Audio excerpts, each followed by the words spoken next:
Hey, movie fans, and welcome back to another episode of the Uncharted Media Podcast. This is episode 146. I don't want to say this is like the kind of get it out of the way episode, but it kind of is the get it out of the way episode because it's the last episode before we get into spoopy season. And I count down the days and the episodes till we get to October stuff. That's next week. We'll burn that bridge when we get there. But for now, we're going to talk about best movie speeches / monologues that impact us the most. I know there's going to be some people that are like, well, why didn't you have this or this? It's like, just because they're famous doesn't mean they hit us specifically.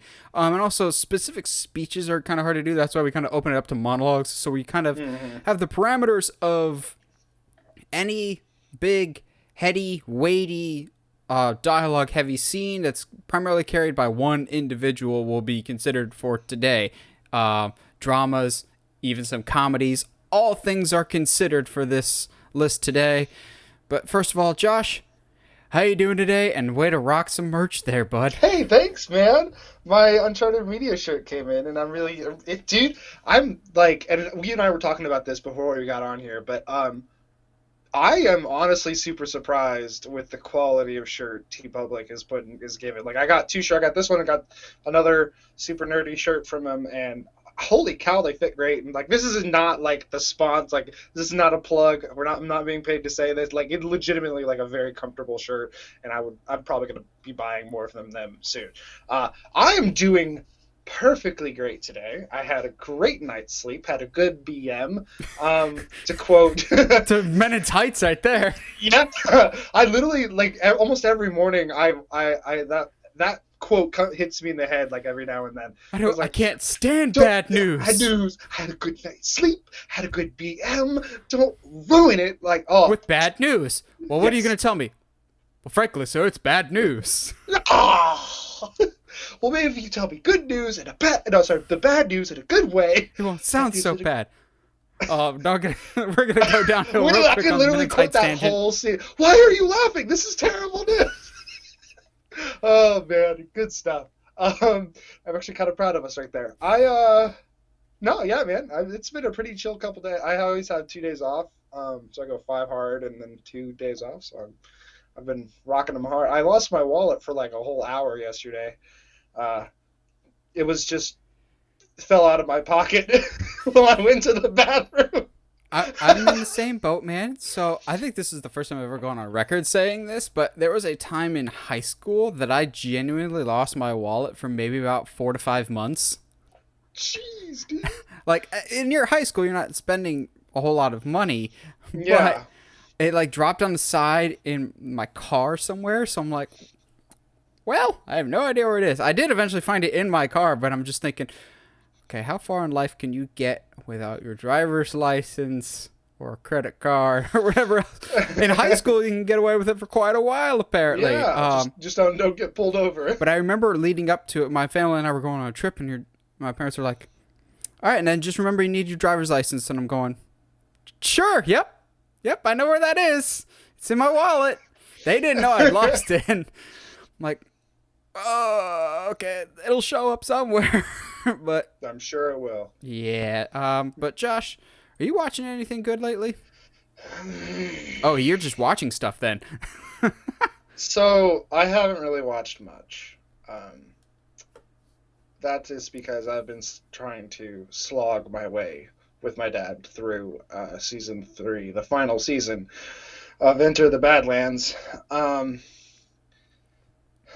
I don't know if the show is getting worse or if I'm just emotionally over it. Because, by God, there is so many I'm talking this way because I want to curse so bad because there's so much in this show. Like, I'm to the point, okay, I don't want to, the show's been out for a while, so I'm going to probably ruin some stuff. I've got we've got 2 or 3 episodes left in the series. So I'm hoping that they do some stuff that, like, they can't save the show, but at least send it off in a good way. Yeah, don't be just the worst to go out. Yeah. How I Met Your Mother. one of my favorite characters dies in an episode, and then they literally bring him back to life the next episode. So I was like, okay, cool. So cheap little like, oh, they killed Baji. How did they do? Why did they do that? So Marvel took it over? Dude. And then I just someone brings it back to oh, and like there's so many times where like they've worked so hard through the first 2 seasons to turn all the female characters into really strong like people and warriors and who don't need nobody, and then season 3 they're just like, we gonna fall in love with everyone and it's gonna be that, and it's like this weird like at one point, and I'll say this one thing and then I'll kind of pass it back over to you. Don't hit your mic, guys, that's not how that works. The one scene that is lit, my dad and I were literally like, I don't scream at the TV often, but at least not during a movie or a show, but like literally the guy, Regent Moon, has a literal crossbow bolt in his chest, and we saw it happen. And then the end of the scene happens, and the Viceroy Lydia, she's got a cut in her side and is bleeding out, but we didn't see it happen. So it was like, oh, gotcha, look, she's dying. And he's like, what do I do? And she's like, take me home. And so they ride, like literally basically like a day's worth of a ride back to her place, because apparently there were no medics at the battlefield, so that she can see her personal doctor so that she doesn't bleed out. All the while, boy got an arrow in his chest. Like, what do you do? I don't. I was like, you should both be dead from blood loss. Like, this does not make any sense. And my dad's been giving me a hard time, but like literally, like there's been one character that has been doing like top tier martial arts stuff, but it's so unbelievable because she's wearing, like, I kid you not, 6-inch stilettos the whole time. And I'm like, I want to believe that this is possible, but bro, you just did a triple backflip, and like I can't. Okay. Oh, I kind of feel like at some point, probably next episode, I'm gonna have to like rage because we'll all be over it, and we'll know that whether or not they ended it on a good note or not. So. And well, since Josh has raged, considering I tried to be the more optimistic one, it is ironic that I'm the one that rages more often than you on here. But maybe Josh is overdue for a good old-fashioned rage. So I've started Mike Flanagan's Midnight Mass on Netflix. Okay.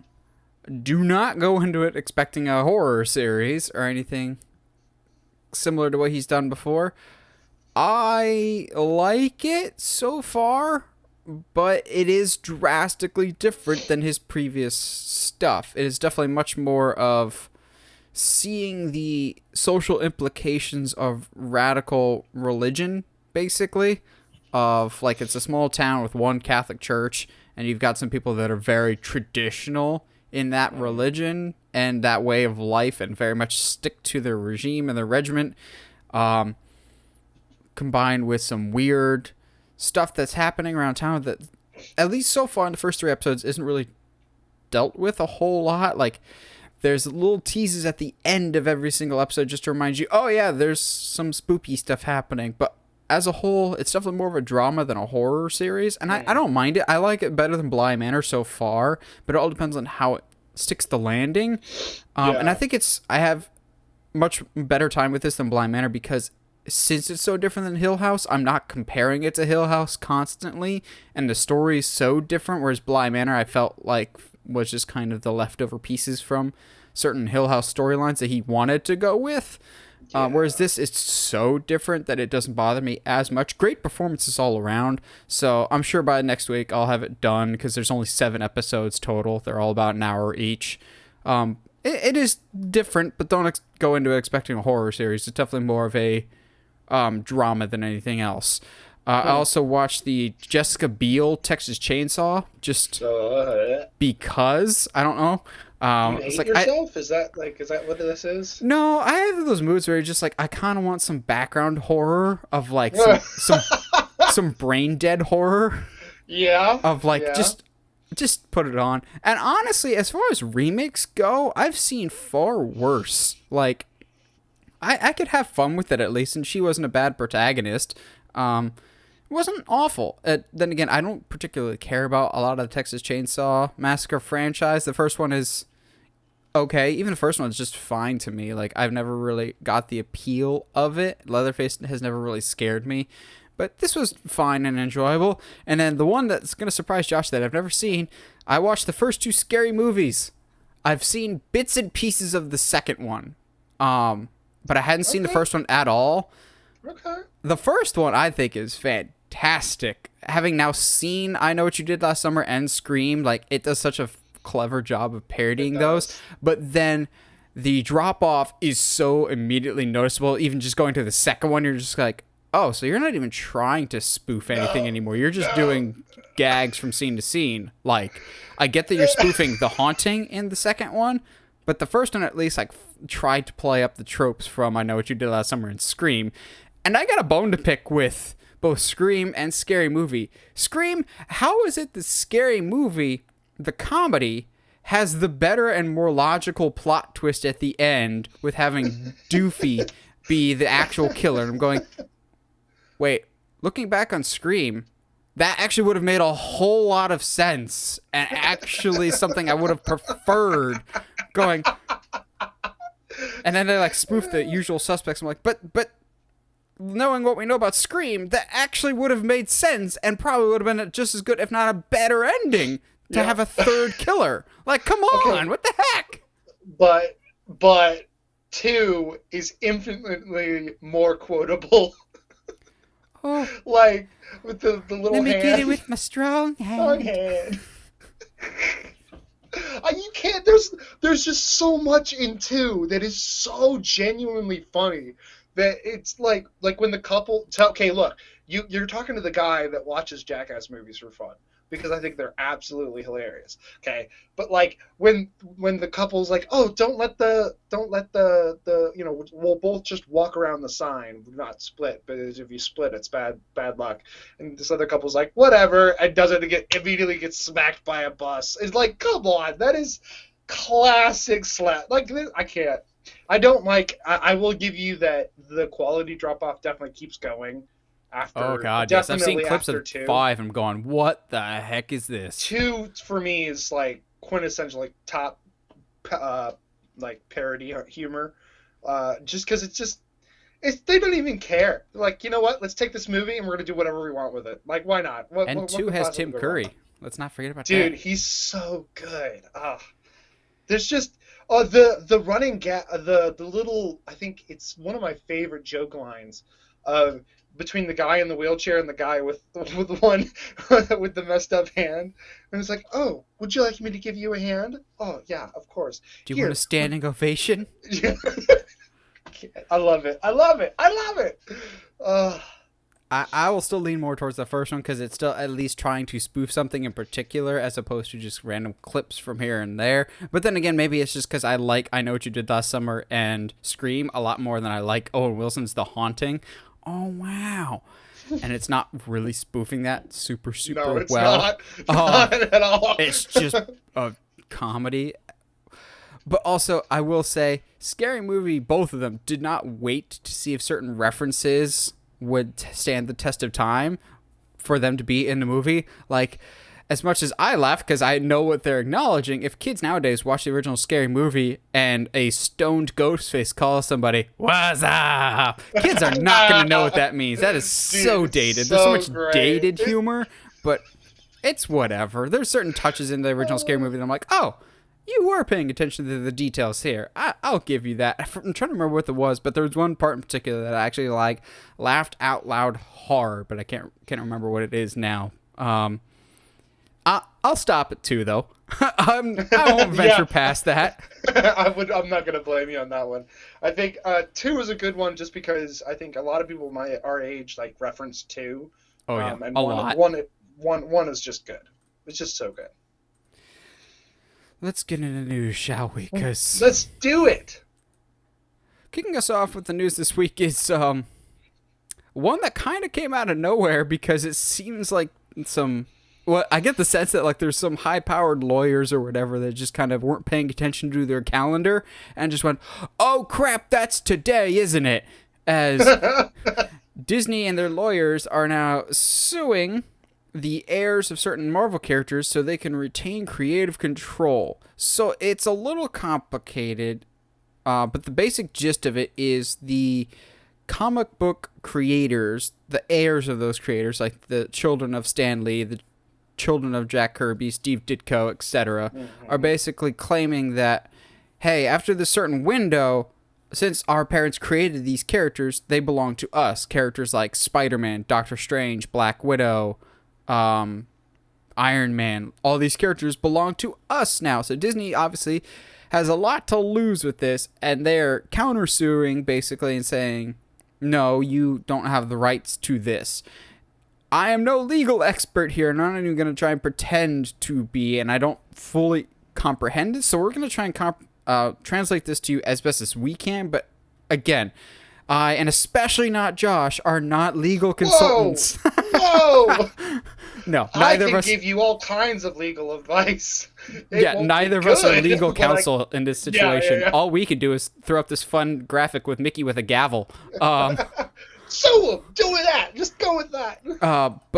So, I know a lot of people are just like immediately going worst case scenario of, oh, you're saying Disney could lose Marvel? There's some people that are going, good for them, billion-dollar companies not having the intellectual property anymore. And then there's other people that are even more ignorant to the situation that are just going, good, then that means Sony will own Spider-Man outright. I'm just going, that's not how that works. That's not how any of this works. Yeah. If the heirs claim back Spider-Man, etc., Sony doesn't own Spider-Man and Disney doesn't own Spider-Man. That's how the legal system works. Yeah. I'll tell you though, I'm not overly concerned about this because the same thing happened about 7 years ago with DC and Superman. The descendants of Jerry Siegel and Joe Shuster sued DC basically saying, hey, our descendants created this character, therefore we own it. And I believe all the same people are involved in this in terms of the attorneys, the lawyers, the teams in question are still exactly the same. It's just the people suing and the suees are different, but the people actually fighting the war, I don't believe are different, which makes me go, okay, same combatants in the legal field. What makes this fight any different than the last one? Now, we can go into a little bit of, heaven forbid, if Disney loses this lawsuit, what that could mean, because I don't think it's as drastic as some people assume. But Josh, you see this. Were you surprised by this at all? Do you think? What do you make of this? No, I'm with you on that. Of like it almost seems like somebody was like, oh, that's today. Oh, okay. Countersuit. Go. I don't know. Like it seems like somebody just forgot about dates and stuff like that. But and part of it, like, I don't want to make assumptions about the heirs, but like how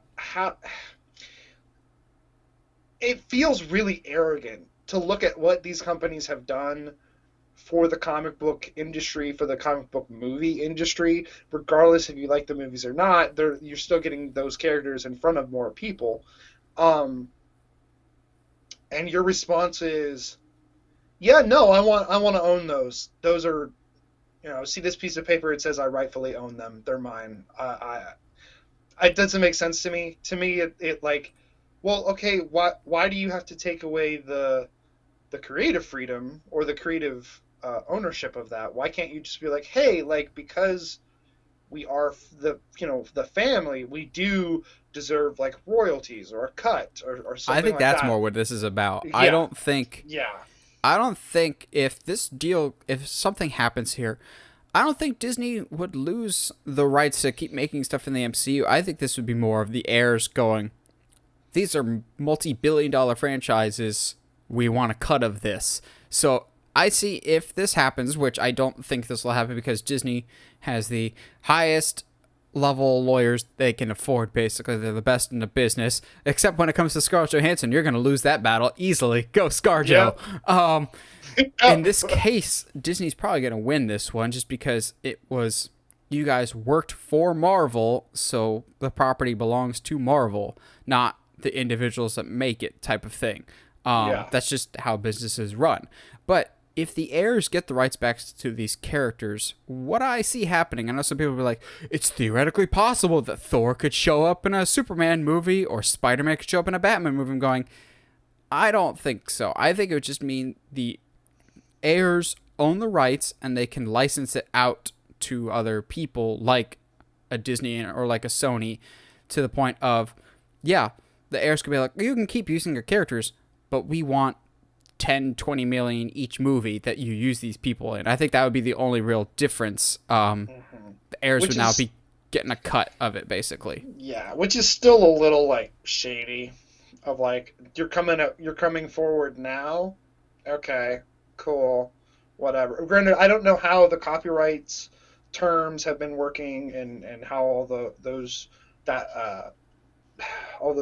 paperwork has been filed and all that. Again, we're not legal people, but like. But also keep in mind, Disney's the king of copyright. There's a reason why Mickey Mouse has never left Disney and never will leave it, because they've more or less twisted the U.S. government and trademarks around for the sole purpose of keeping their own IPs. Now, some people have gotten way down the rabbit hole of hypotheticals, and somebody had one that I was like, that would be interesting. If the heirs get the thing back, does that mean Sony does not own Spider-Man anymore? And Marvel could straight up buy it back? That would be actually super interesting. Does Marvel sacrifice this? Or maybe they work it into a deal. Oh, that would be interesting. Because that's the interesting twist here. I was not paying attention to stuff like that, but somebody suggested. I was like, oh, that's a chess move there. That's a very risky chess move. Yeah, but then, like, where does that leave Venom? Because then that leaves Sony and Disney more or less in a bidding war for Spider-Man. And if that's the case, Disney's going to outbuy Sony any day of the week. And Venom comes out later this week, and I already have my tickets for Friday morning to see it before going to work. I think it's going to be connected sooner rather than later from some of the stuff we're hearing from Venom. But I've said for a while, I think I've said it on the podcast before, within the next 4 to 5 years, I expect Spider-Man to be back with Marvel full sail, like completely. And maybe that opens the door for that. I'm not sure.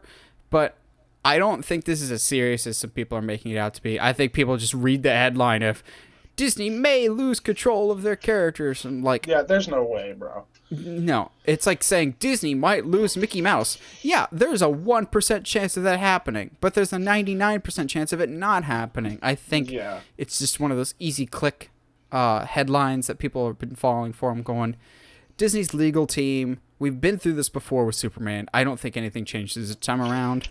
Yeah, and I think the other thing to keep in mind, too, is like there's no way that Disney wrote up the licensings agreements and contracts without having this in mind. Like, I don't know how you just forget about the heirs might want to come for money or something. I don't know. You know what I mean? So we'll see what happens, but I'm with you. I don't think anything really significant is going to happen at all. Now, next up, we've got stuff and announcements for Disney Plus's 2022 release date, as I don't know who officially reported this, but Disney's more or less come out and said that for 2022, you can look forward to seeing Andor, Mandalorian Season 3, and the Kenobi series, which it was interesting to note that I didn't even know Andor was filming, but apparently according to the lead actor, Diego Luna, they just finished filming Andor like a day or two ago. I'm going, oh, didn't even know you started. Like, at least with Kenobi, you saw like set photos or whatever else. That being said, weird. Andor is probably my least anticipated of the three of these. I didn't like Rogue One, really. I don't see the point of this. It's like, why do you give these characters backstory and emotion after you've killed them off, Black Widow. It's the same thing. And honestly, they weren't characters I liked to begin with. I didn't particularly care for Cassian Andor. They're like, oh, he's different and interesting because he kills people and he's worse than Han Solo. I'm like, yeah, it doesn't fix the problems of Rogue One as a movie. How is it that the most interesting and human character in the whole movie is a robot voiced by Alan Tudyk? Like, if you told me it was a K2SO series, much more interested in that because I thought he was a lot better. But yeah, I'm not interested in Andor at all. Mando Season 3 would be my most anticipated of the year. Had the good Lord on high that is Obi-Wan Kenobi, played by Ewan McGregor, not be returning in all of his majestic glory. However, I do still have some reservations about the Kenobi series, but we can get into that in a little bit. Josh, you see that we're supposed to get 3 new Star Wars series, not 4, which means the Book of Boba Fett is probably the end of this year. Of the 3 of these, what are you most looking forward to? What are you least looking forward to? General thoughts about the Star Wars slate in 2022. Yeah, no, that works for me. I'm kind of with you on the Andor. I didn't know. See, you at least knew it was going to be a show. I didn't for some reason. Like, this is like you putting this on this list and him being like, "Hey, we're done filming." I was like, "Oh, that's a show." Okay. Like, had absolutely no clue what was happening. So, but I'm with you in that. Like, I personally enjoyed Rogue One. I appreciated what they tried to do. It's not perfect, and it's hard to get behind characters when you know they're going to not be there by the end of the movie. But also, Andor was not. He's not the guy that of that film that I would have been like super down to see more of.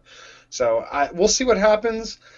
Maybe they do something with him that's entertaining at least. Who knows? Mandalorian season 3, absolutely. Let's go. Super stoked.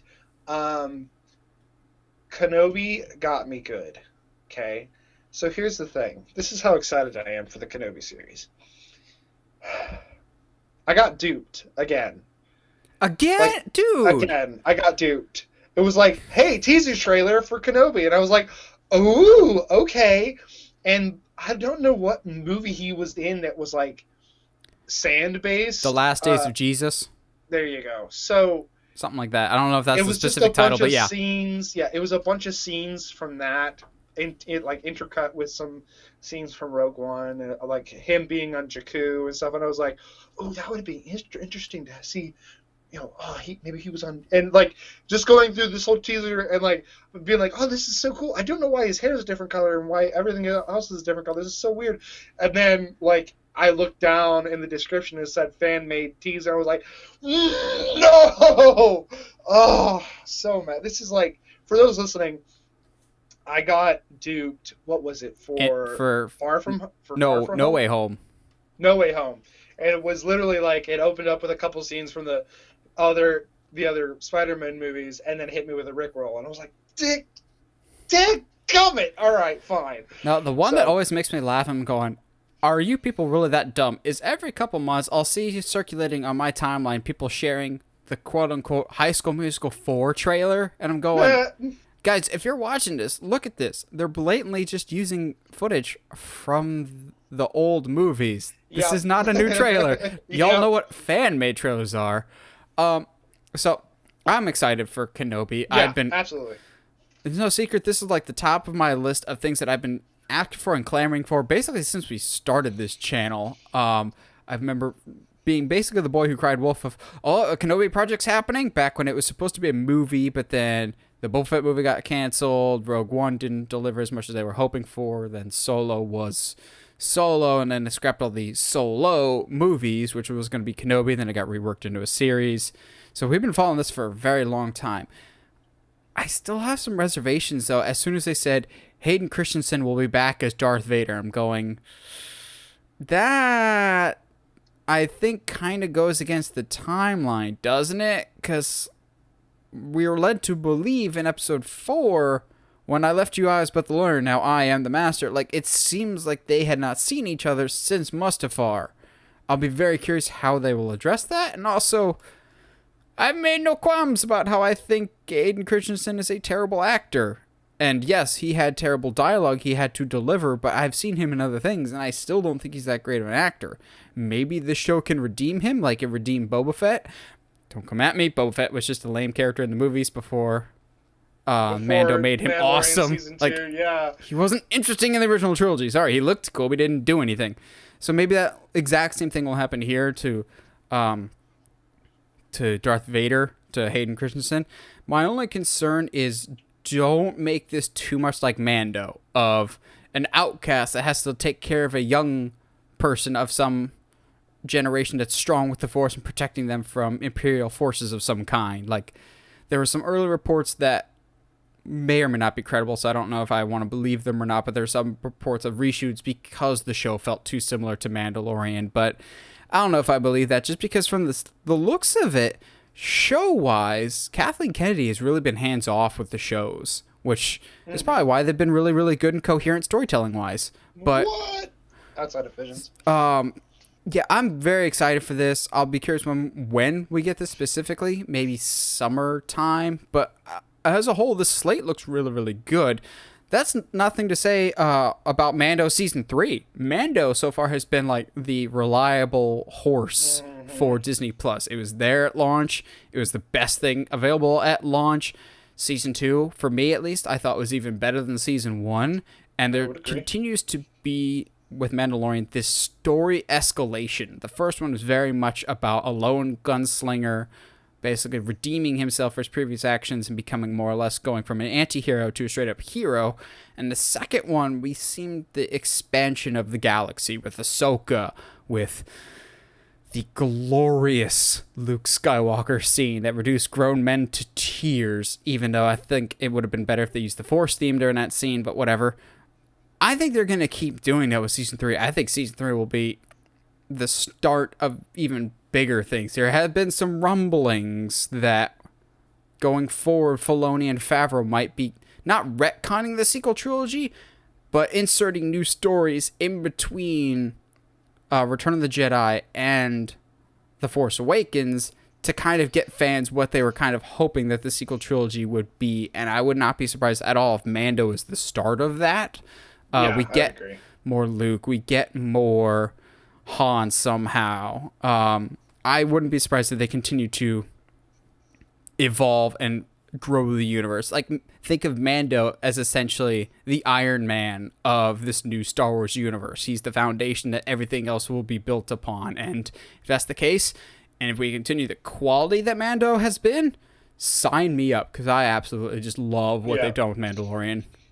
Absolutely. It'll be, I think, Mandalorian, just because of the universe expansion and all this other stuff that they're doing with it, and now that we've kind of waved goodbye to Grogu, who I'm not entirely convinced won't show up again later.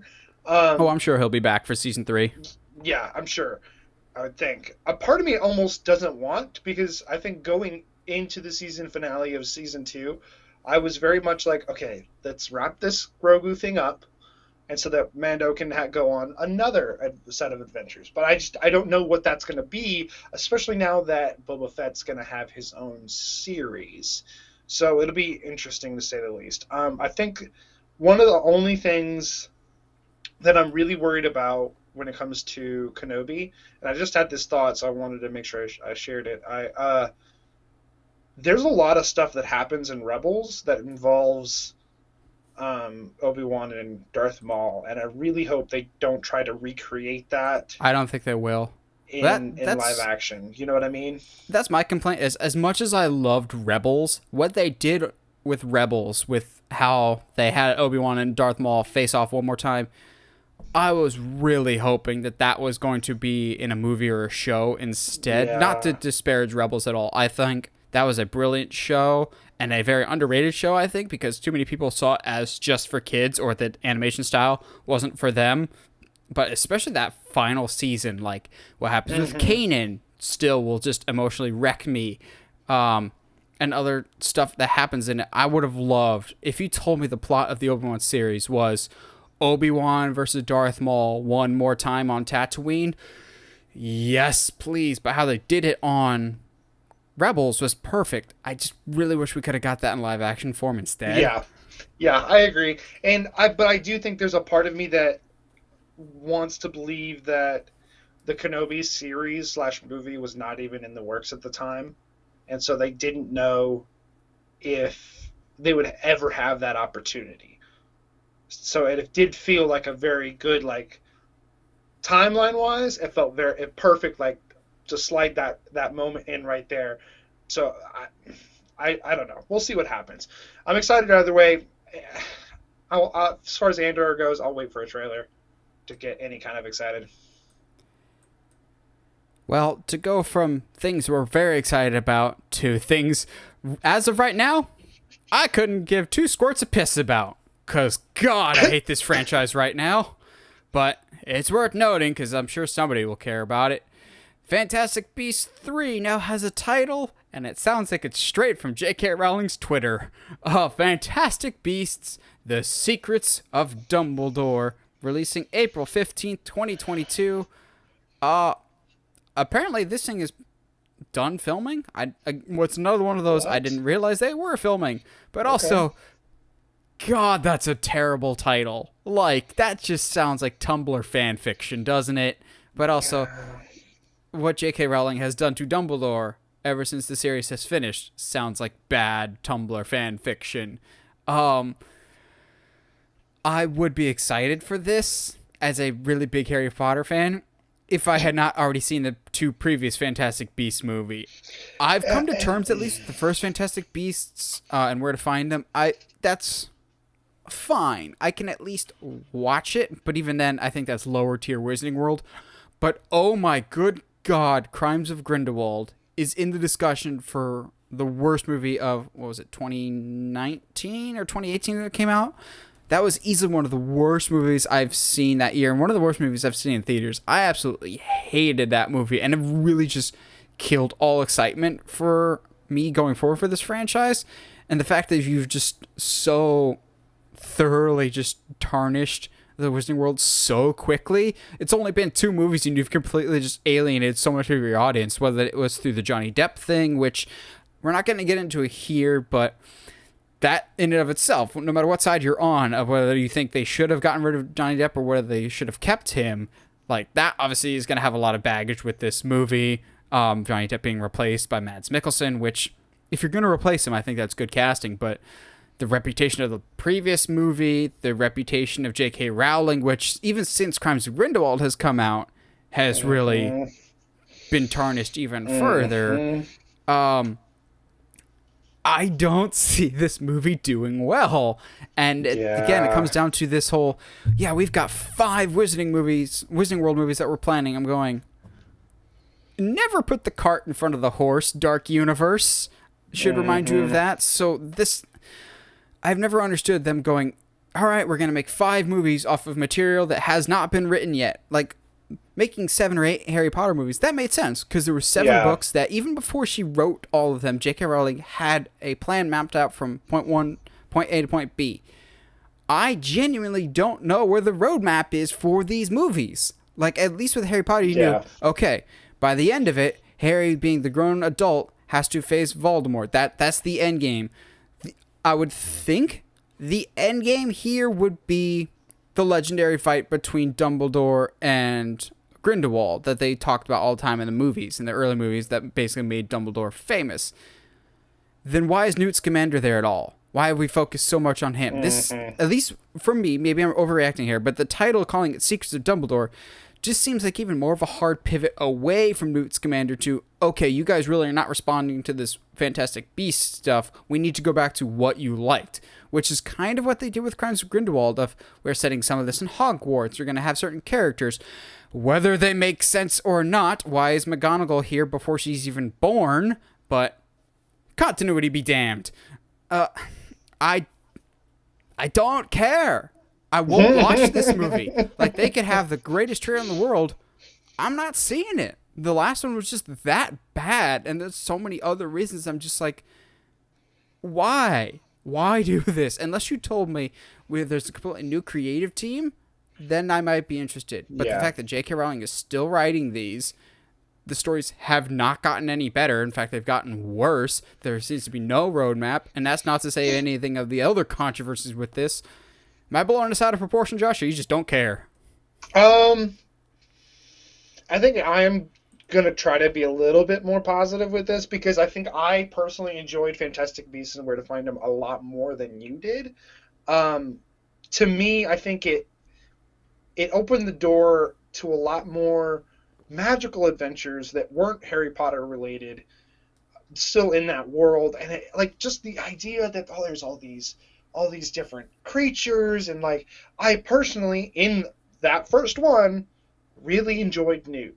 I thought he was cool. I loved that he felt like if Crocodile Hunter was a wizard, like, and like I am totally here for that, absolutely. And then, but instead, like you said, they kind of pivot and be like, oh, well, we really should connect this to the Harry Potter world, blah, blah, blah, blah. Instead of going to what easily could be a completely new set of adventures and going to an American wizarding school, which would be like wild. Oh my goodness. Okay, cool. And even from WB's perspective, guys, merchandise, guys. Yeah, like I'm just thinking, like, as kind of tacky as it could be, like having a wizarding battle on the bones of a Statue of Liberty that's being built. Like, that would be so cool. How cool? Like, how do you miss that opportunity? Or when you say American wizarding world fight, I don't know why, but my immediate thought was riding on broomsticks, having a wizard duel on broomsticks through the Grand Canyon. Dude, or just like being taken like when you learn how to fight, like, duel with spells, you're doing it on a plateau in Arizona. Like, that's just like the visual would be so cool. But no, we're gonna go deal with Dumbledore, have his battle, whatever, fine. Okay, I'm with you on that. I haven't even seen the second one. I cared that little to watch the second one. Not because I didn't like the first one, but because I could tell they were going in a different direction entirely than what the first one kind of sets up. And I'm not here for it. Sorry. Also, let's also kind of address the elephant in the room. The Secrets of Dumbledore, one, could either be referring to his sexuality, which was never made canon in the movies, but J.K. Rowling has more or less made canon subsequently, which I can't help but shake this feeling that Warner Brothers won't go that route and get cold feet about it, because to have that anywhere in a movie would alienate a certain part of your audience, but more specifically, it would alienate China, because China's very particular about the movies that are allowed to play, and you want to cater your movies to China because you make more money that way. I know Shang-Chi was having some issues with being played in China, so they had to like work around some things. Yeah. But the other thing is, I'm going to spoil some stuff, Josh, for you. Oh no. Oh. In the second one of the reasons I just almost rage quit and walked out of the theater is we find out, remember Ezra Miller's character from the first one? Yeah. His name is secretly a Dumbledore. He's secretly Dumbledore's completely not mentioned once secret brother. We're going, what? What? How? How is that even Wasn't he born to the lady? Like, that was... Like, he's not an orphan. So, Okay. Welcome to my world. Right, I'm just going, that doesn't make sense. That's a twist for the sake of a twist.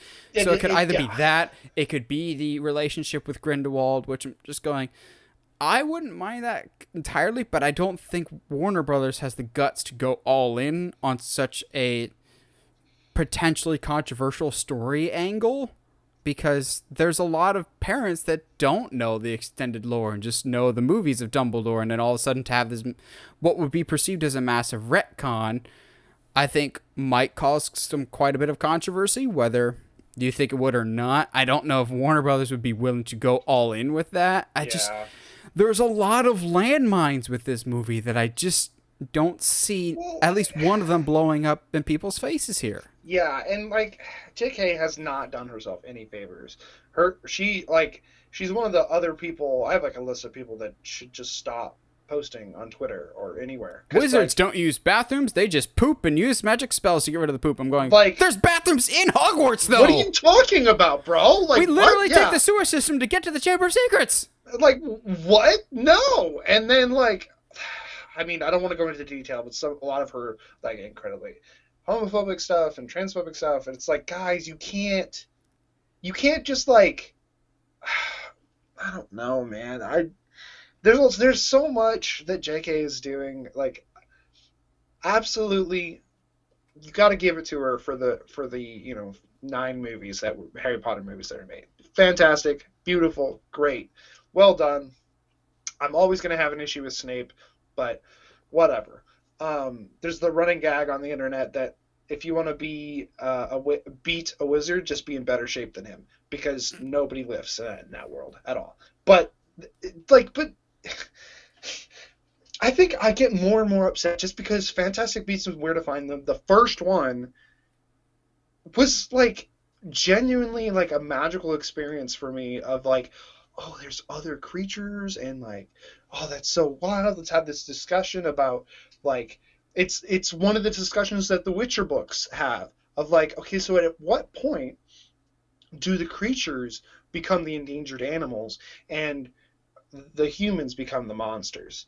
Like, how is that, like, and I feel like that was a direction we could be exploring with that first one, and no, all right, cool, whatever. So because that one under-delivered at the box office. It needed to shift directions so drastically. You know why in my opinion it didn't do so well? Because the Ezra Miller thing threw everything off. It was so weird. It's such an odd thing in that movie. Like whatever. Anyway, stupid. Let's talk about something else that's gonna make me mad. Yeah, I'll be very curious because I have a gut feeling that Josh and I do not have the same feelings about this. And that is, we now have the voice cast for the upcoming animated Super Mario movie that got announced during, I think it was Nintendo Direct.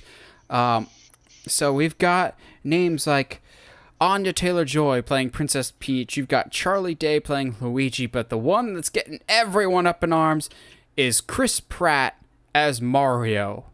And I don't know about you, Josh, and here's where I'm going to piss people off. I don't see the problem with this. People are going, why isn't it an Italian actor? Because, at least for me, voice actors, it's their job to be any character that is required. Do I get tired of the celebrity voice acting gimmick? Yes, I do. As much as I love Kung Fu Panda, it's absolutely a victim of that. Did you need Seth Rogen and Angelina Jolie and Jackie Chan to deliver their 5 lines of dialogue combined? No, not really. But you look at the cast list of this. Almost everyone involved with this movie already has voice acting experience, so they're not coming into this completely new to voice acting. And for the Chris Pratt thing, I don't think it's the worst casting they could have done. I get people's frustration, but at least since it's not an on-camera role, does it need to be an Italian? Has it always been an Italian in the voice acting world? I'm not familiar with Mario voice actors, so I'm not sure. If this was live action, this would be very weird casting. But yeah. I don't hate it because it's voice acting. Tony Shalhoub has voiced numerous characters that don't always fit the profile. But we've also got Jack Black as King Bowser, Seth Rogen as Donkey Kong, and is Keegan Michael Key, is he Diddy Kong or is he Toad? He's Toad. Which, even taking the Chris Pratt thing out, which I get some people not being happy with, I'm not gonna lie, the rest of the cast is amazing. The one that I look at and just go, oh god, yes, that is inspired casting, is Charlie Day as Luigi. That one got me really excited. Let's go. That and Jack Black as King Bowser. I was like, I don't hate that actually. Gonna be interesting. Yeah, that'll be interesting.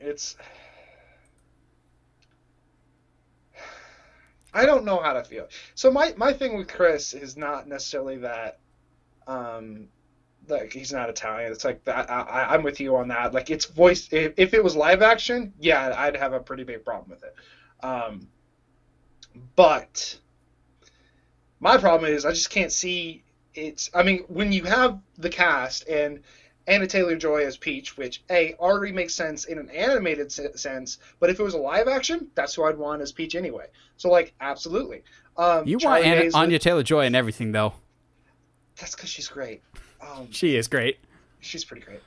And Charlie Day's Luigi, I'd want that in live action or animation. Dude.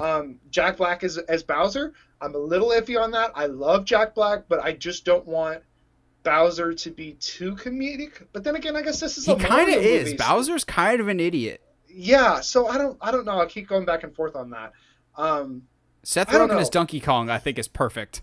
Oh, yeah. It'll be... Dude, that's like... Yeah. His Puma was actually fantastic. Absolutely. But to circle around, Chris Pratt, he can probably do a good job as Mario. Emmett was great.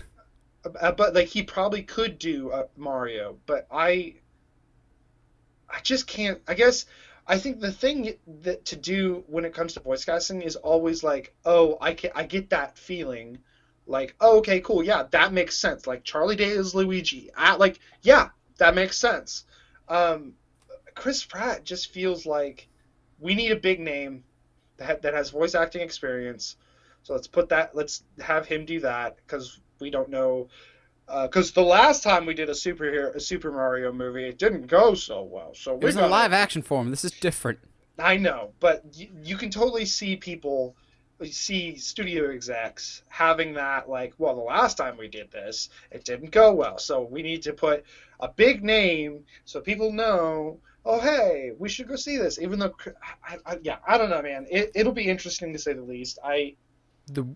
The weird complaint that I've heard people say, and it's a super weird one that I do not agree with at all, is some people are going, well, why isn't this live action? Why does it have to be animated? I'm going, do you want it to be live action? Or they're like, it's by the same people that did Despicable Me? Ugh. I'm going, the art style for Despicable Me already feels so Mario to me. Yeah. Like, also, I'm not as worried about this as so many other people are, because Nintendo themselves have been so protective of this property ever since that first Super Mario Bros. Movie did not go as planned. They've held this for so long. So if they trust Chris Pratt, they're heavily involved with this process. If they trust Chris Pratt, so do I. I trust their decision-making process in this. Take Chris Pratt out of it, I still enjoy the rest of the cast, which when you joked and said we want Anya Taylor Joy and everything, it got the wheels turning. How perfect would she be if we ever got a new Bride of Frankenstein movie? No, yeah, there. Because she's already got this, like, she's an attractive young lady, but she's got a different type of style. Like, she's got a different look to her, I think, most. I don't know why, but my brain was expecting you to say, like, Amy for the next Sonic movie. And I was like, no, that's horrifying. Stop that. Anya Taylor Joy's voicing Knuckles. Who is voicing Knuckles? Dude, have they announced? Oh, yes. Absolutely. Let's go. I'm gonna be curious. And Ryan Reynolds will voice Tails. Don't tempt me. Don't you tempt me with a good time. I think the thing I'm most curious about is if when they bring Knuckles in, is what version of Knuckles they're going to bring in, because you have the OG version, which is what we grew up in, the skinny guy with the big knuckles, or you have the current version, which is this giant buff man with big old knuckles. I just want this shirt on. Yeah. I'm much more open to this movie, I think, than some other people, but I get people's hesitancy, so yeah, it's complicated. Again, we could be on the cusp of some really good video game movies, so I'm hoping this is one of them. I still have faith in Uncharted, which hopefully this time next week we're talking about the Uncharted trailer, because I still think it's dropping with Venom this weekend. I still think that's a very likely thing that's going to happen. We got our first picture from Last of Us, the series, so I wouldn't be surprised if we get a further look at that soon. I think we're in for some good video game adaptations in live action and animated form. So, and just to send people off even more angry, we're guaranteed that this will be better than the original, because y'all 90s babies, Super Smash is not as good as you remember. Moving on! Yeah. Moving on, before we start that dumpster fire. we've got another one of those Netflix is in the works or something, and Josh and I don't know if we believe it or not because Netflix just buys things and then doesn't actually do anything with them. Magic Treehouse.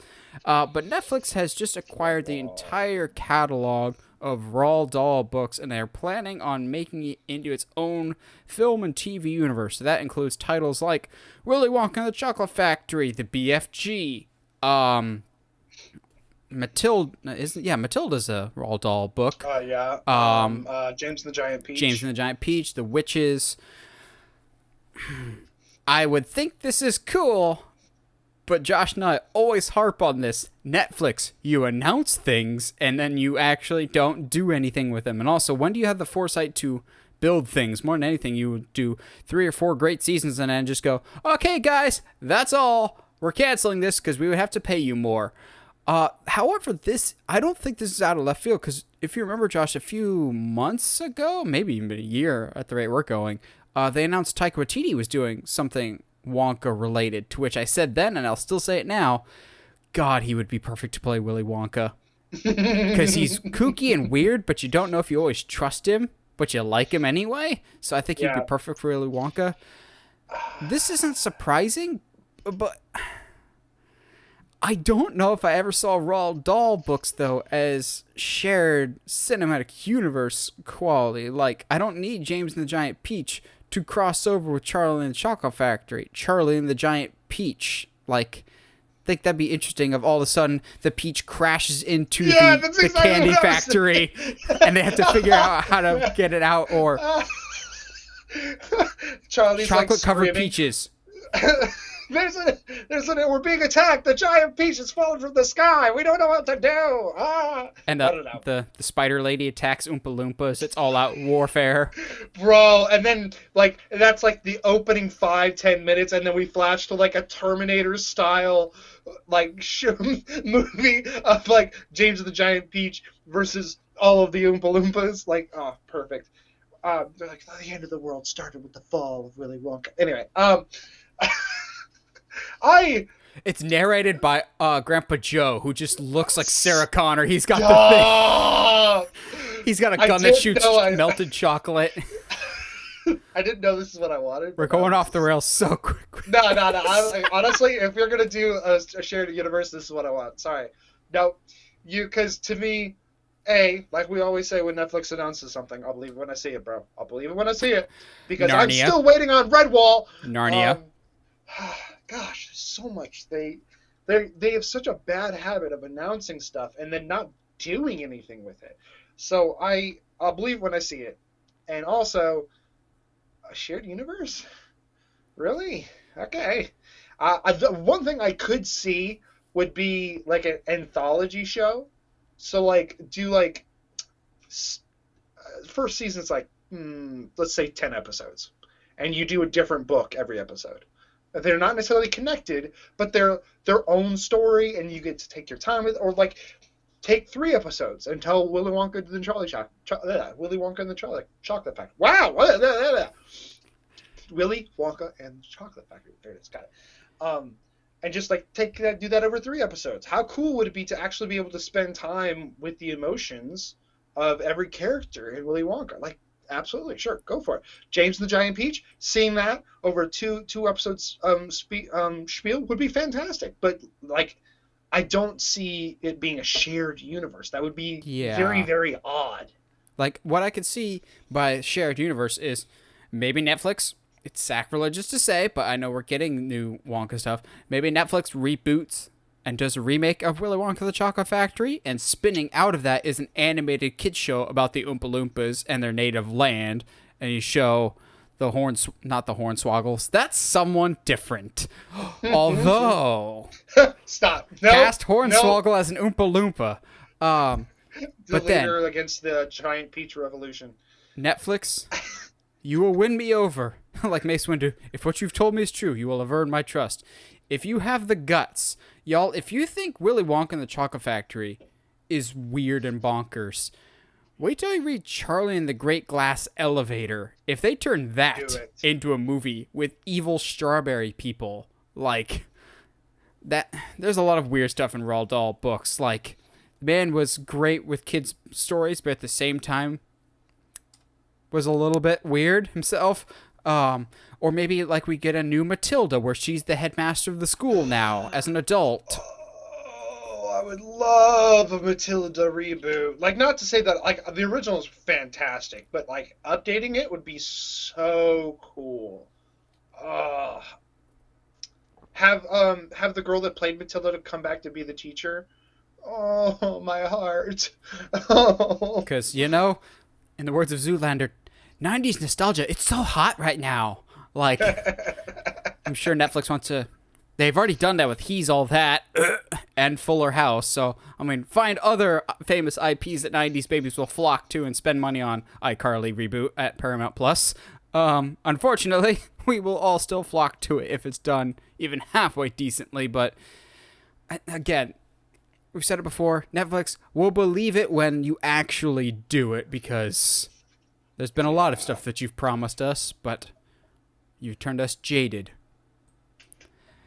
But before we get into our main discussion, Josh, since you're the one actually repping the merch this week, tell us about our sponsor.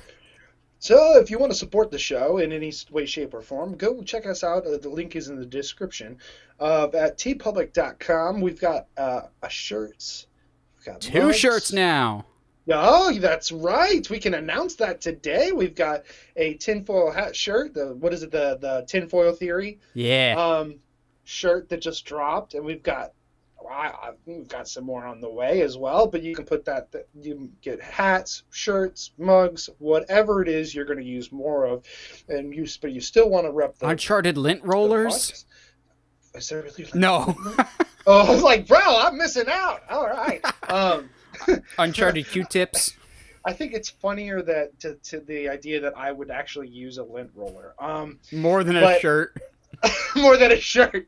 But yeah, no, there's so much stuff on there. Go ahead and check it out. Support the podcast any way that you can, so we can keep bringing you great content, my guys.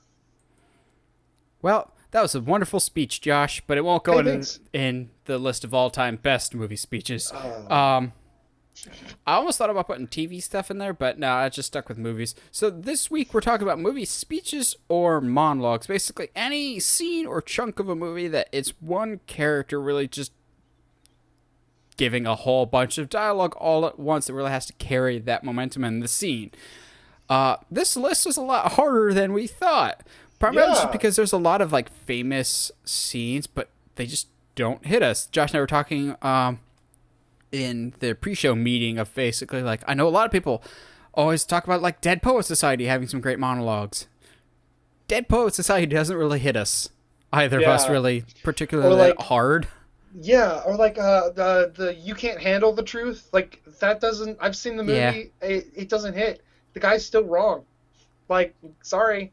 But yeah, like I'm with you. Like these speeches for us are the ones we like the most and still hit us. And I think at the end of the day, they're, at least for my list, there's still the ones that are pretty well known, but they just hit us harder than some of the more quote unquote mainstream ones.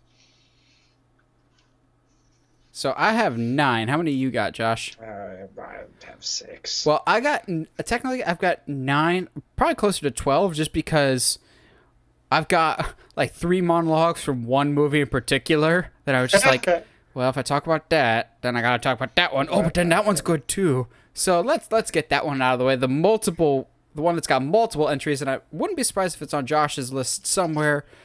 Return of the King. Yeah. I was like, if that was Lord of the Rings was one of those. I was like, okay, do I take one from every movie, or do I take most of them from Return, or do I? And so I on my list it's Return of the King, and specifically I put the speech of the Black King. I do have that one. I have 3 from Return of the King and 1 from Two Towers. Okay. Hit me with them. So for Return of the King, I've said it before, and I'll always talk about one of my favorite scenes in any movie, period, is in Return of the King when Gondor is being attacked, and it's just, is it Merry or Pippin that's with Gandalf for most of it, and saves Faramir. I think it's, it's Pippin, because Merry's with Arwen. Is it Arwen? Yeah, Eowyn? Eowyn. Yeah, there's too many names that are close together. Yeah. And Pippin is just like, I didn't think it would end this way. End? Oh, the journey doesn't end here. Death is just another path, one that we all must take. The gray rain curtain of this world rolls back, and all turns to silver glass, and then you see it. See what, Gandalf? White shores, into a swift sunrise. And he's just like, oh, that doesn't sound so bad. No, it isn't. And then just a sense of calm of, yeah, we're probably going to die.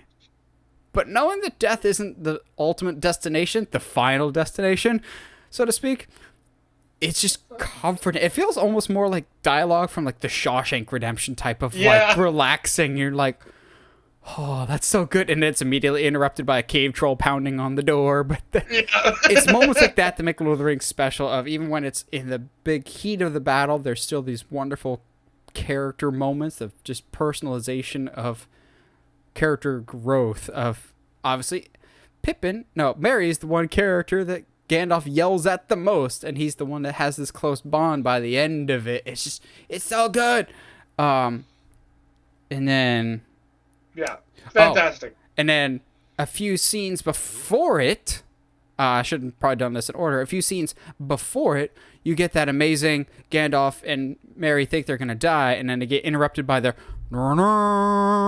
and it's the king of Rohan with all of his forces, and it's just like, oh, how does it start? If I remember the start, then I remember the rest of it. It's just like something about like shields will be splintered, swords will be shattered. It'll be a sore day, a red day. Then the sun rises, death, and they all just charge in battle. You're like, oh yes. And it's just good. And Josh, I'm sure, is probably like looking it up now or something.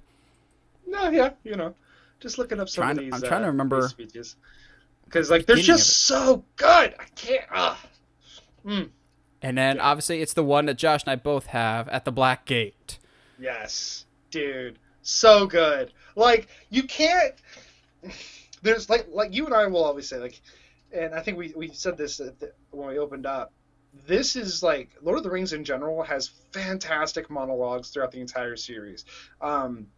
The one that just popped in my head is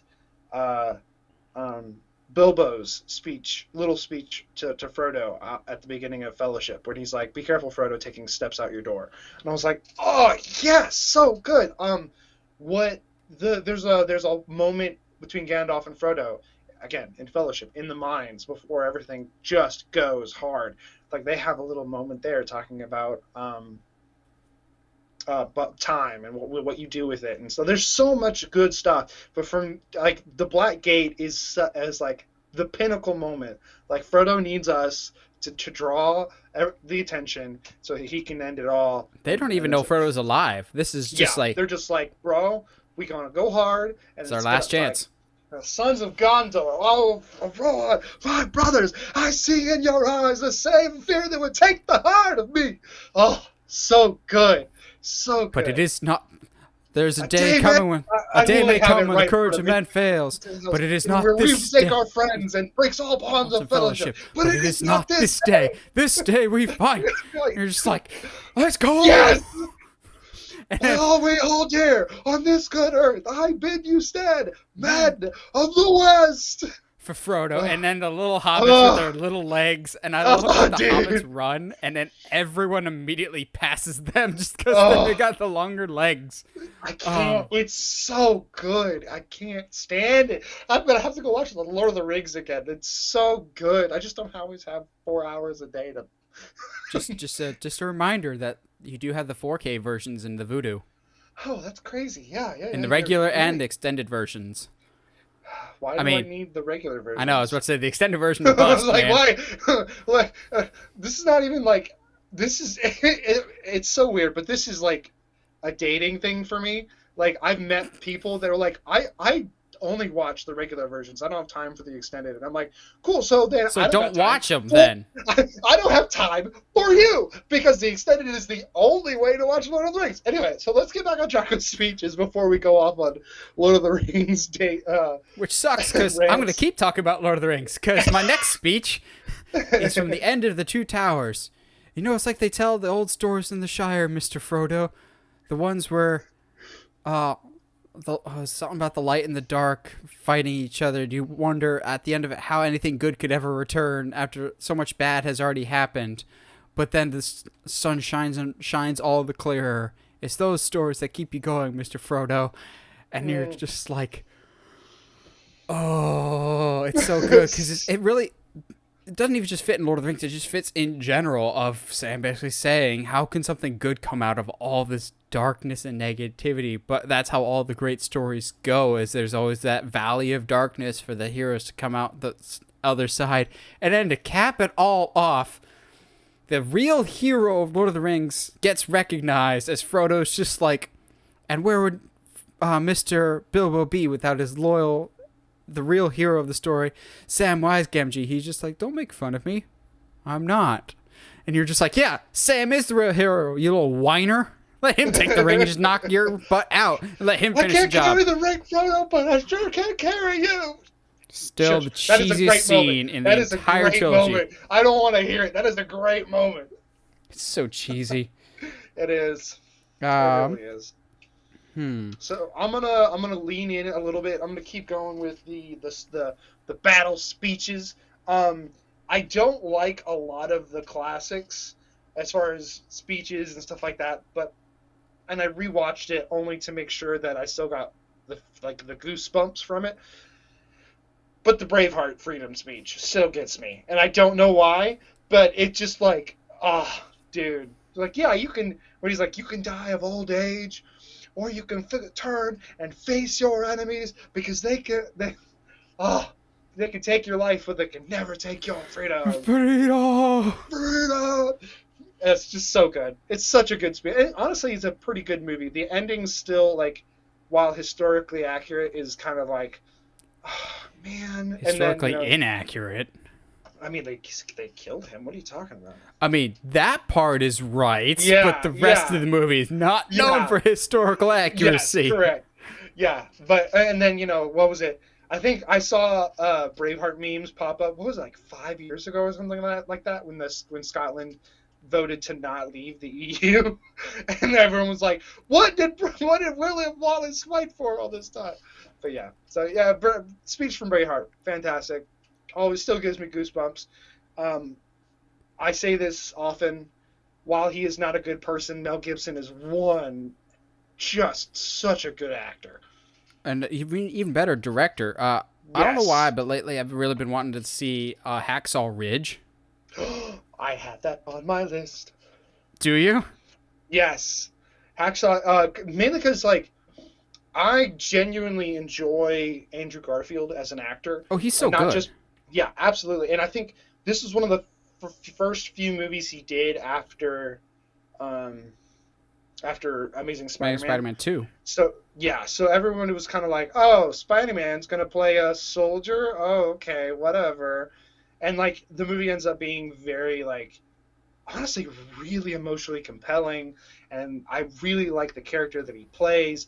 To all leading up to the scene in the court trial about him not willing to use a weapon. Have you seen Hacksaw Ridge yet? Mm-mm. That's why I want to. I don't know how, but like the trailer came up in my recommendations, so I kind of like really deep dived into not just the movie but like the story. Is it Desmond Doss? Something like that. And I'm just like, there's no way this dude was real. And the movie actually downplays how awesome he was. Like, yeah, it's pretty insane. The dude like gave up his basically his ambulance so other people could do it after his arm basically gets shattered, and he's like, no, I'm fine, go help other people, and saves like what, in one night alone he saved like 75 people. On his own by dragging them to the edge of the ridge and lowering them down by himself, and they're like Totally exposed. totally no weapon, nothing, and like to the point I think like the enemy like respects him and like kind of lets him do his thing to a certain point. But yeah, no, go watch it. I don't want to, since you haven't seen it, I don't want to spoil the court scene, speech that the little monologue that he gives, but it's very much, oddly enough, very much along the lines of the speech you just talked about with Sam. Of this world is trying to tear itself apart. I don't see the point in me not having the ability to try to put it back together in some way. So it's like it's so good, and it's Andrew Garfield. The man can act out of a paper bag. He's so good, and I will stand on that hill for as long. I will stand on that ridge. No, I will never disagree. Andrew Garfield's great. Some of the movies he's in, I'm going, but he's always great in them. Getting back to battle speeches, just because those are always great. Honorable mention to Pacific Rim, which I remember that being a much longer speech than it actually is. Like, the full length of the speech is not very long. It's basically just blah, blah, blah.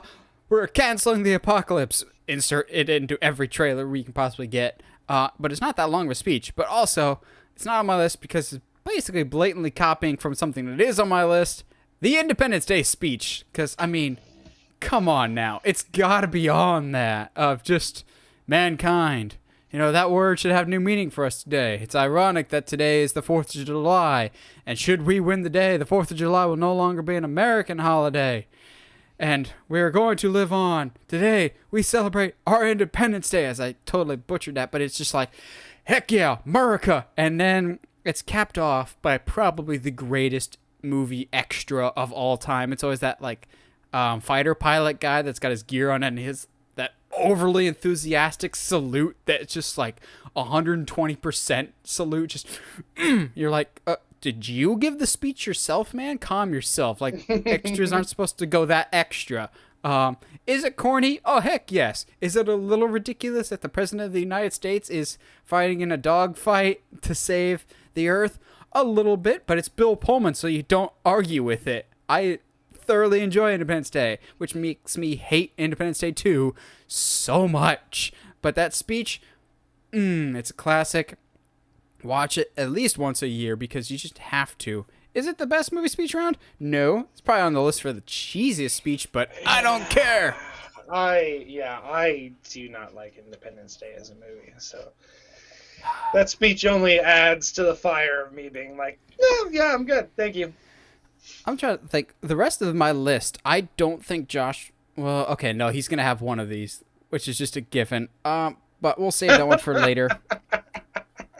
Josh, how do you feel about a comedy? Because I got a comedy monologue on here. Bring it, my dude. Because some comedy movies have like the most serious of monologues. This is not a serious monologue at all. Oh, okay, cool. But I always applaud just going, holy crap, this man just carried the scene on his entire back. The amount of energy and the amount of dialogue and how fast this dialogue is spitting out makes me just love Tim Curry even more because Tim Curry is wonderful, especially in the finale of Clue. Josh, have you seen Clue yet? I still have not seen Clue.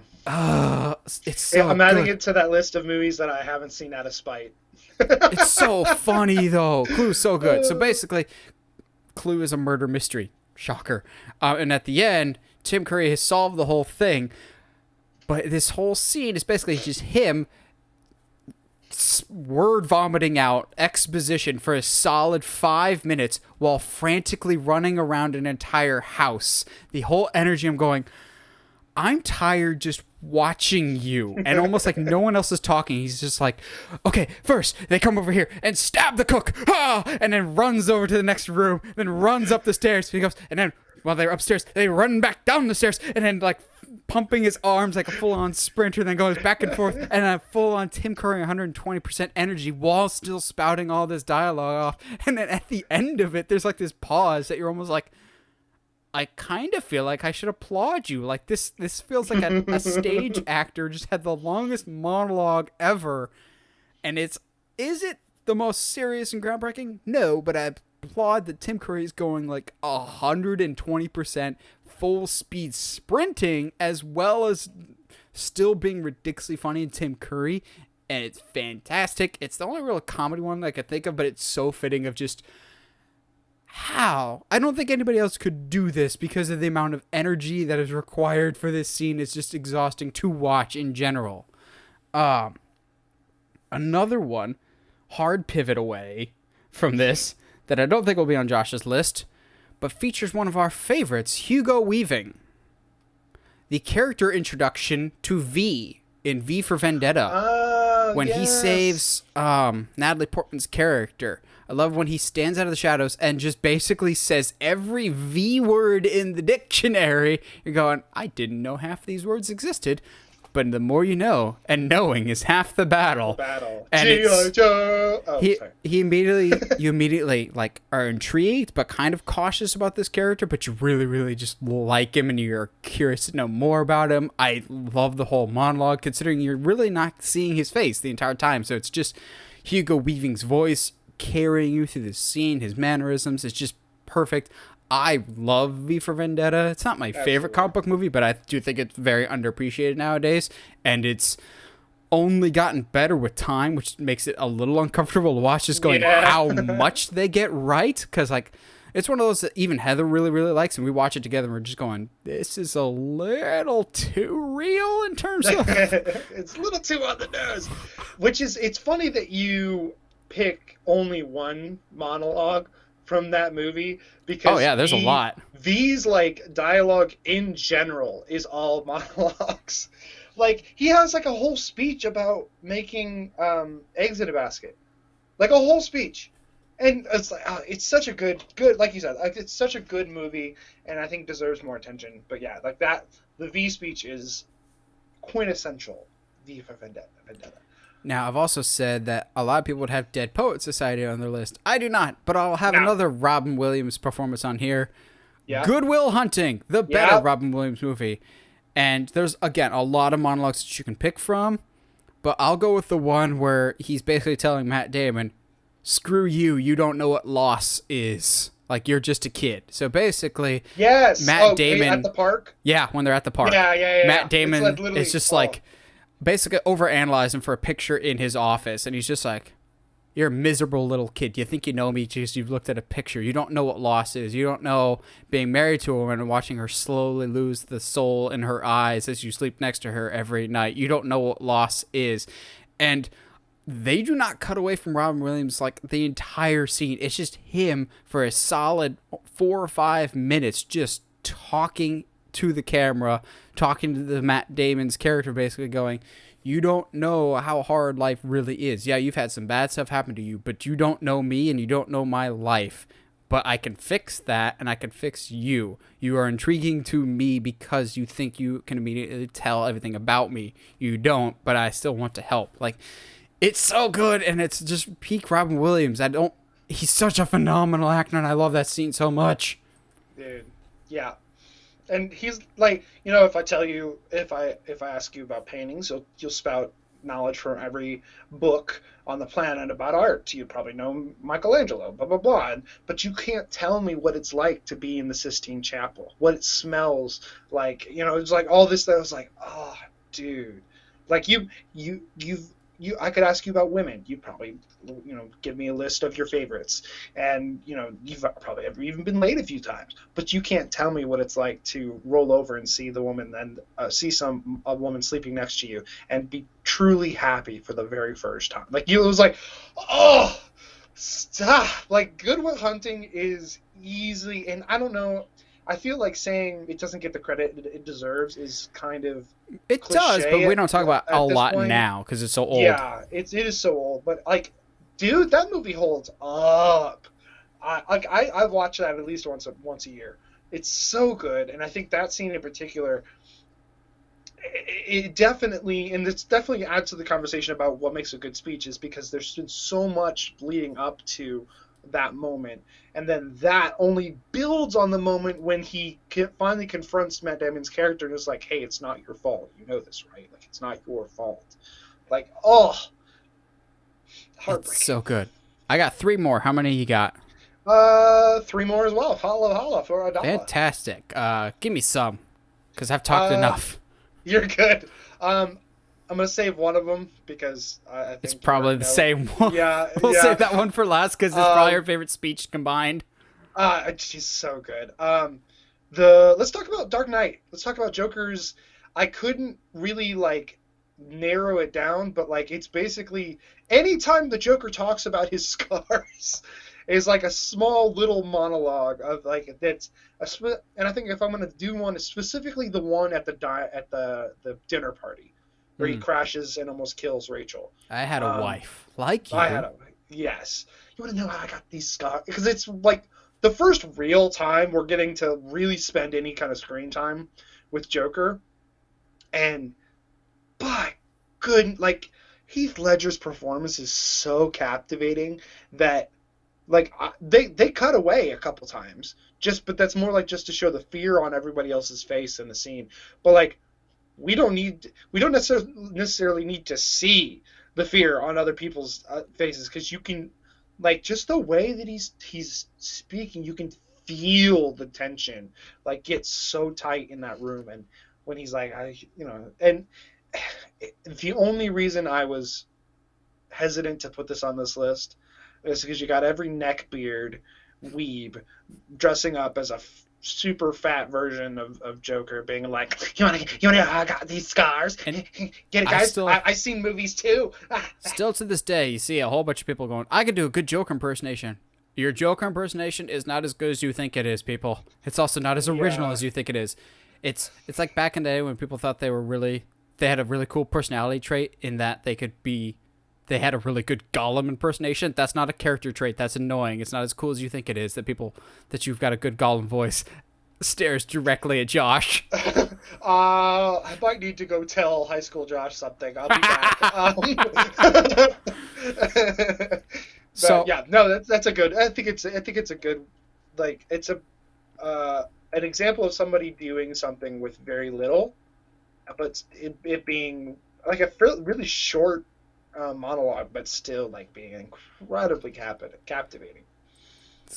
nice that you brought up The Dark Knight because I've got a movie that when I first watched it, and I still to this day love this movie, didn't really notice it, but now I rewatch it, this movie steals quite a bit, or quote unquote borrows quite a bit from The Dark Knight. In the hero finally captures the villain, and it was revealed that the villain actually wanted to get captured the whole time, and part of their master plan was releasing something from the inside, Skyfall. And the Oh, whole but Skyfall's so good. I do love Skyfall, but it borrows quite a bit from The Dark Yeah, Knight of a man that's just angry at the system that destroys it from the inside after he was being held captive. Um, but the scene in question is the first introduction to Silva when he comes down the elevator, and that's just the single wide shot of you see the elevator come down, and he slowly starts walking to the camera. There's no cutaways. When I was growing up, I lived on an island filled with rats, and we were trying to figure out how to get rid of the rats. Do you kill them all? Nope, because they keep coming back. What you do is you put all the rats in a little can. And then, do you light it on fire? No. Do you throw it in the ocean? Nope. You just let it be. And by the time you get done, there's only 2 rats there. And you just leave them. They all eat each other alive. And then what do? You release them back into the wild. They no longer are a threat. They see each other as the enemy now. They eat each other alive. And you're just going, oh, lordy. But also, that was one of the first times as a film fan, I was just kind of learning the technical side. I'm watching this going, huh, they haven't switched the camera in a while. That means this guy really had to know this whole story, like, well. Mm-hmm. And I was like, "What? Wow, this is still going. Are we gonna cut anytime soon? Or is this just gonna be him? Oh wow, he's now all the way up in James Bond's lap, basically. He just did this whole spiel, this terrifying story, all by himself. Honorable mention to Javier Bardem, also in No Country for Old Men with Call It Friendo. Is Yes. this your lucky quarter? I don't know.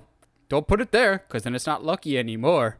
what time do you close? I know that's all jumbled, but that scene's great too. But I'm just like, okay, this scene immediately establishes who Silva is, why we should not trust him, why he's unsettling. It's great. And just the way he's telling the story, you can immediately just visualize it in your head of catching rats, putting them in a container and watching the rats basically eat themselves alive over time, or going, no thank you, but yes at the same time. It's so good.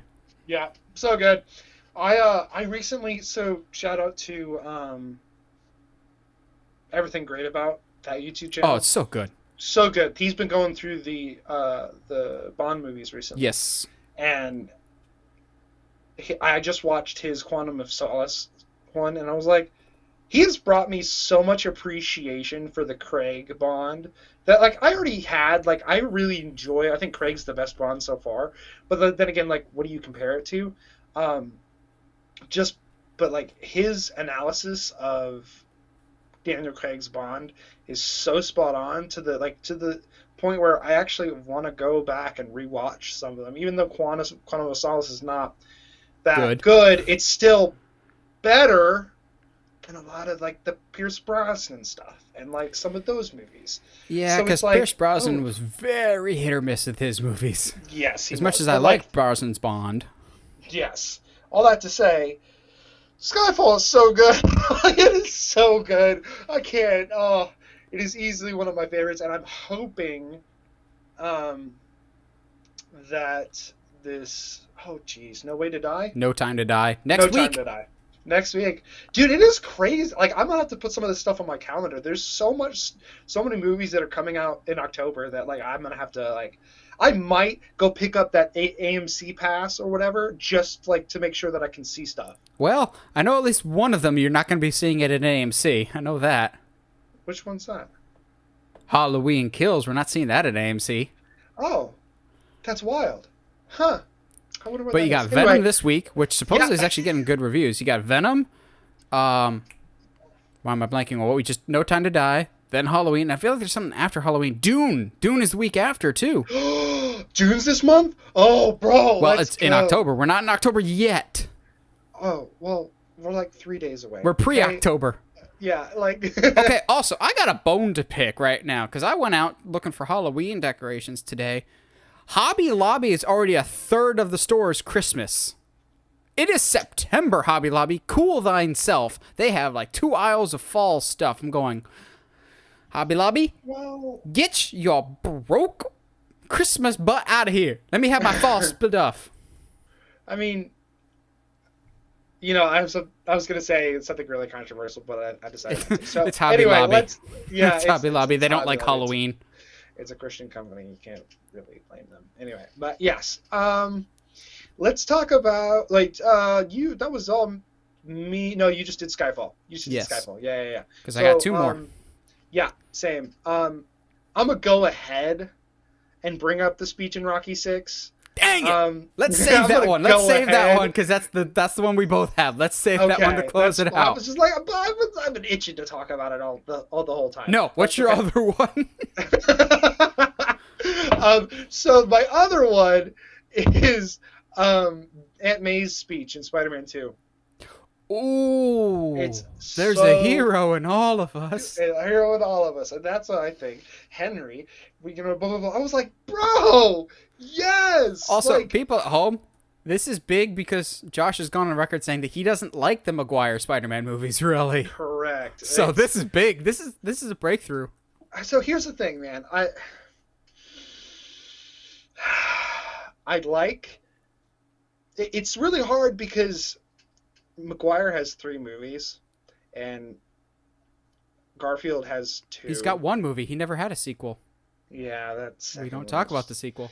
Really bad. But that being said, as cheesy as it is, Aunt May is part of 2 of my favorite Spider-Man scenes so far in all Spider-Man live-action movies. One, it's in the first one where she's doing the Lord's Prayer. And the Goblin is finish it. Finish it. Like, oh, that's good. I get like that was genuinely one of the first times I was ever like genuinely scared for a character in a movie that was not a horror movie. So I was like, wow, okay. And then Wow. wow.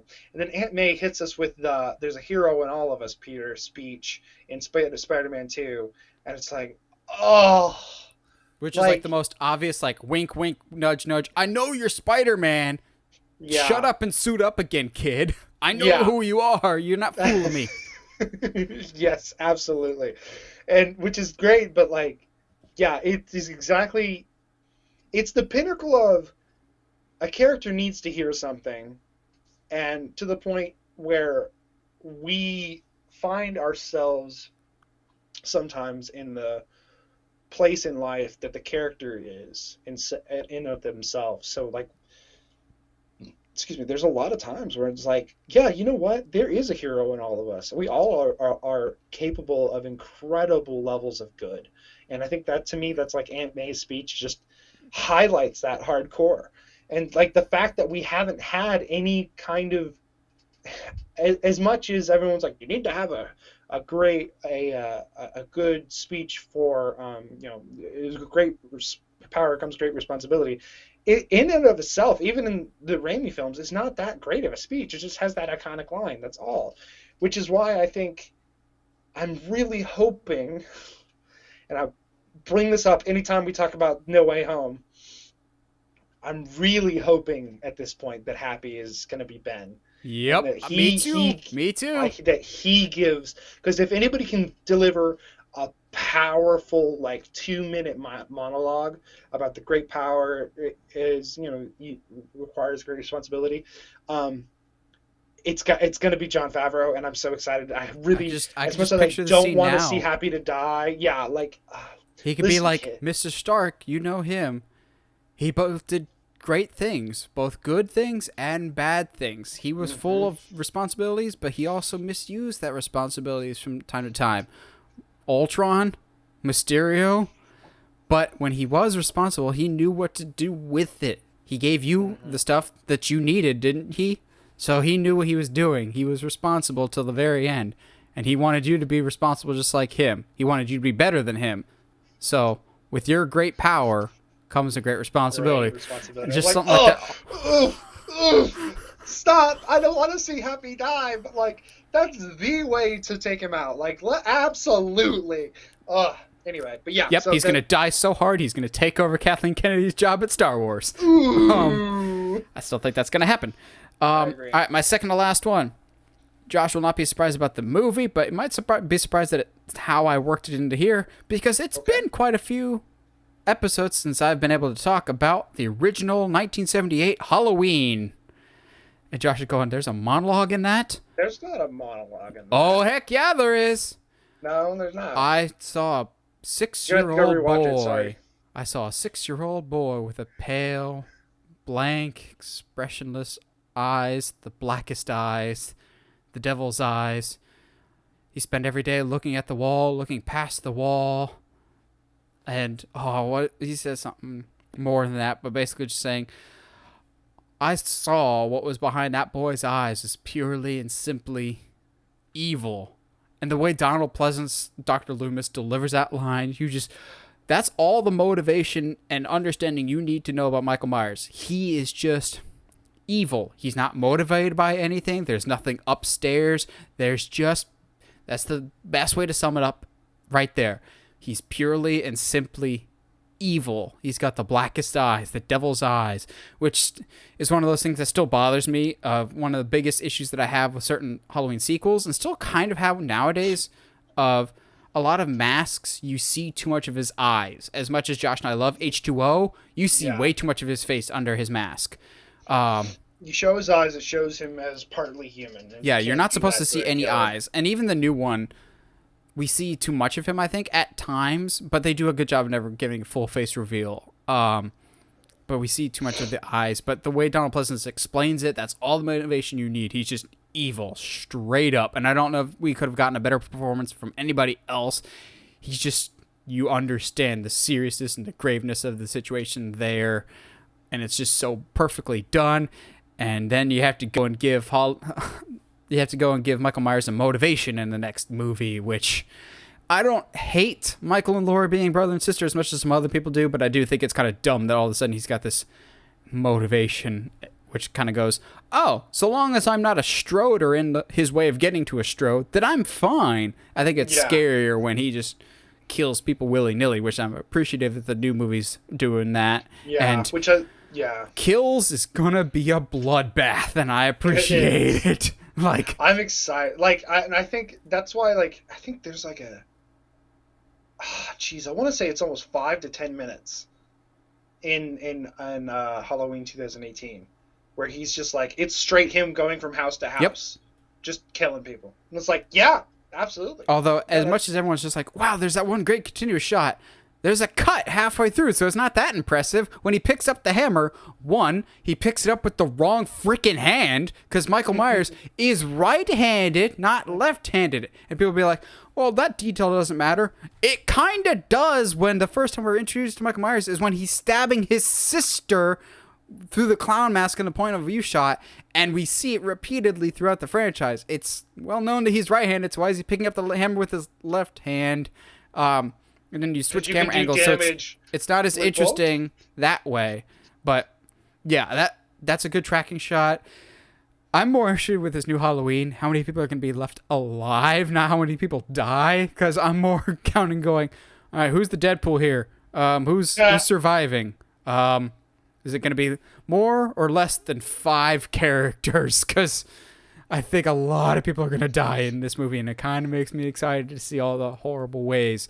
The early reviews are saying Michael's closer to Jason in this movie in terms of his ferocity, and I'm going, oh no, y'all in the way of his house, so you done goofed. So is he going to grab somebody in a sleeping bag and smack him against a tree? Because if so, I'm here for it. If that happens, Josh will die happy. I literally will, like, I'll probably just die right there, because like there will be nothing left in this life that I could need more. That's because we've already had the other thing that Josh needs in his life, and that's a good Rocky Balboa speech. Yeah. Okay. So all right. So background. Ready. Rocky 6 was my first Rocky. I'd never seen a Rocky. I'd never seen a Rocky movie before this. I think I saw 1, then 4, then this. No, I was all over the place. This was one of those, like, I'd never seen the other ones, and like it came out in 2006. Mm-hmm. Yeah, 2006. So like streaming services weren't really a thing. You had and like Blockbusters were like you had to go somewhere to find movies, and you better pray that they had it. So I hadn't really seen a lot of the Rockies or any of the Rockies. I really had any opportunity to see them, and so I saw this and I was like, what in the world? And he gives this speech to his son, which admittedly his son like is coming from a good, I don't want to say use the word good, but like a reasonable understandable place. Thing. I would probably be in the same situation if I had a famous dad. Yeah, like he's like, dude, like I'm feeling like you finally get something for yourself. I'm trying to not quote the speech because it's like I can hear it. It's like I start to get a little something for myself, and this happens like that. I can totally understand that. And then Rocky, in this as typical Stallone way, gives him this speech that it doesn't necessarily devalue his son's feelings. It's like, bro, I get what you're coming. I understand. But at some point, at somewhere along the way, you let someone stick. You change. You let someone stick a finger in your face, tell them you ain't good enough, and that. Oh, dude, it's so. I was like, cowards do that, and that ain't you. You're better than that. I love when he really starts getting into it. He's just like, you used to fit right here. Dude. You used to be that small. Like, it starts off gentle, and he's just like, you grew up, and you did. Every day I was watching you. It was like a privilege. But somewhere along the line, you changed. You let people stick a finger in your face and tell you you're no good. Oh, and then, let me tell you something you already know. The world ain't all sunshine and rainbows. It's a very mean, nasty place, and I don't care how tough you are, it'll beat you to your knees permanently if you let it. But it ain't about how hard you hit. It's about how hard you can get hit. How much you can take. before we can keep moving forward. How much you can take and keep moving forward. That's how winning is done. Now, if you know what you're worth, go out and get what you're worth. Get what you're worth. But it's not because of you, him, or her, or doing whatever else. Telling you you're not good enough. Cowards do that, and that ain't you. You're better than that. You're just like, let's do this. I think people forget about the second half of it. They always focus on that, like, the world ain't all sunshine and rainbows part about it. But then people kind of forget about the whole stop feeling sorry for yourself, pick yourself up by your bootstraps, and just do the work and get it done. Which, that was your mantra for a lot of years, though, Josh, wasn't it? It still is, of like, and like, people who are into boxing make fun of me for it all the time. Like, that's like the worst boxing philosophy ever. I'm like, yeah, but the speech isn't about boxing. Like, Spoiler like, alert, Rocky's never been about boxing. What? No, wait. Like, it still is my mantra in a lot of ways of like, it's not about how hard you hit. It's about how hard you can get hit and keep moving forward. How much you can take, keep moving forward. Like, because there was like and maybe that's why this speech hits me so hard, is because like for a while it was my mantra. It was the thing that was keeping me going. I'm like, bro, I got this. I could like just show that I'm better. And that I hate using this phrase, but like that I'm a winner and I'm not a coward. Like, yeah, but like I think the speech is culminated at the end, and to me, it says more about the motivation behind the speech. Is that ending section where he's like, "Look, I'm always gonna love you, no matter what happens. You're my kid, you're my blood, and you're the best thing in my life.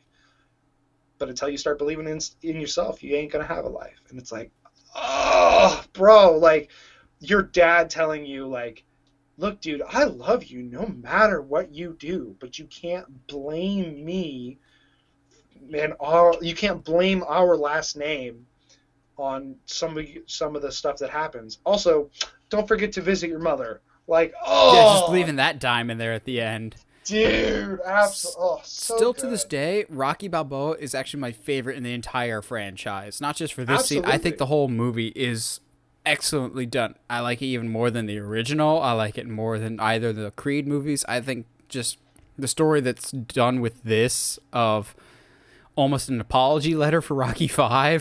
But yeah. I think that the narrative is more interesting with a old, kind of basically retired, totally retconning Rocky V of going, oh, the athletic commission said I'm fine, and completely undoing the events of Rocky V, which is totally fine with me. I just think it works really, really well. Also, I will still get up and cheer out of my seat whenever you got that great scene where, who is it? Mason the Line Dixon hits him with a knockout punch. He just goes to one knee, and he slowly starts to stand right back up. And the look of panic on Mason's face, you're just like, I done goofed. The only one that's better is in Creed 2 when Drago knocks him down and he gets back up and he starts pounding the mat to get back up, and then he stands back up and the ref is just like, what's your name? Make sure he's not concussed. Creed. What's your name? Creed. And you're like, yes, like, oh no. And he starts coming back and he pops Drago and Drago drops, and then they waited till that moment to bring back the Rocky music, and you're just like, way to make the music pertinent to the situation and not emotionally manipulative of music. Way to go! And it makes it matter. So good. And like, I think what's crazy too is I do think Rocky 6 is the moment for me where Stallone kind of accepts his role more as a director, storyteller, and less of a big name to be acting in a film. And I don't say that to say that I don't like him in movies. Most things he's in, I enjoy him in. But I mean, he writes and directs both the Creeds, as far as I'm aware, or at least has a very heavy.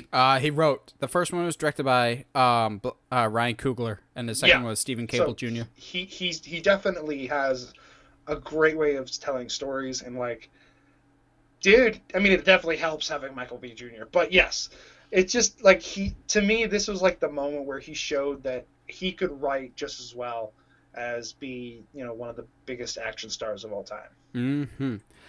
Well, what do you guys think? What are some of your favorite movie speeches of all time? We always like hearing from you guys, so comment your thoughts down below. And as we said at the beginning of the show, starting next week, we're back in the spooky season, so we're going to have 4 weeks of Halloween-related topics. So if there's anything in particular you guys want us to do, we kind of have an idea of what we want to do, but if there's some great ideas from you guys, let us know. We'll always think about doing those. But yeah, it's the best time of year. And as always, stay sharp, movie guys and gals.